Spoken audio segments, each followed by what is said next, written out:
দেশের ২৩তম রাষ্ট্রপতি নির্বাচিত হয়েছেন মির্জা ফখরুল ইসলাম আলমগীর। তিনি পেয়েছেন ২৫৫ ভোট। আর বিরোধী জোট থেকে অংশ নিয়ে অবসরপ্রাপ্ত কর্নেল ডক্টর অলি আহমেদ বীর বিক্রম পেয়েছেন ৮৮ ভোট।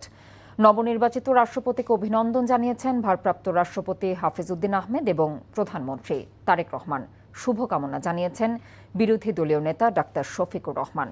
আরও জানাচ্ছেন হাসান মাহমুদ।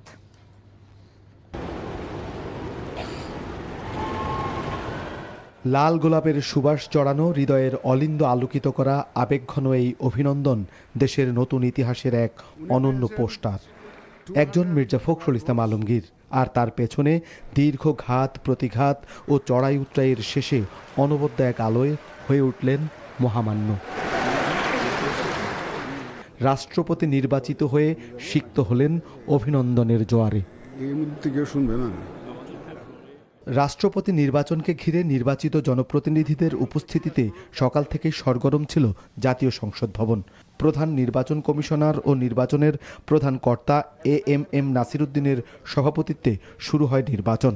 রাষ্ট্রপতি নির্বাচন আইন ১৯৯১ ধারা ১০(১) অনুযায়ী সংসদ সদস্যগণের প্রধানকৃত ভোটে রাষ্ট্রপতি নির্বাচিত হবেন।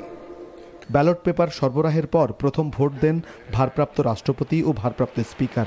পরে মির্জা ফখরুল ইসলাম আলমগীরকে সঙ্গে নিয়ে ভোট দেন প্রধানমন্ত্রী তারেক রহমান, বিরোধী দলীয় নেতা ডাক্তার শফিকুর রহমান, সরকার ও বিরোধী দলের সংসদ সদস্যরা। সরকার ও বিরোধী দলের এমপিদের সৌহার্দ্যপূর্ণ সহ অবস্থানে মুখরিত ছিল পুরো ভোটের পরিবেশ। দুপুর ২টা থেকে ৫টা পর্যন্ত ভোট গ্রহণ শেষে শুরু হয় ভোট গণনা। পরে কাঙ্ক্ষিত ফলাফলে ঘোষণা করা হয় বিজয়ী প্রার্থীর নাম। ব্যবহৃত ব্যালট পেপারের সংখ্যা ৩৪৩টি, অব্যবহৃত ব্যালট পেপারের সংখ্যা ৬টি। বৈধ ব্যালট পেপারের মধ্যে ডক্টর অলি আহমদ বীর বিক্রম পেয়েছেন ৮৮টি ভোট, 88 ভোটস, এবং জনাব মির্জা ফখরুল ইসলাম আলমগীর পেয়েছেন ২৫৫ ভোট, 255। আমি ঘোষণা করছি যে জনাব মির্জা ফখরুল ইসলাম আলমগীর সর্বোচ্চ সংখ্যক ভোটপ্রাপ্ত হওয়ায় রাষ্ট্রপতি পদে যথাযথভাবে নির্বাচিত হয়েছেন। ২৩তম রাষ্ট্রপতি হিসেবে মির্জা ফখরুল ইসলাম আলমগীরের নাম ঘোষণার সাথে সাথে তুমুল উল্লাসে তাকে অভিনন্দন জানায় সবাই।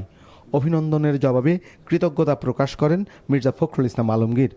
সংসদের বিরোধী দলীয় নেতাও বুকে জড়িয়ে নেন নির্বাচিত রাষ্ট্রপতি মির্জা ফখরুল ইসলাম আলমগীরকে।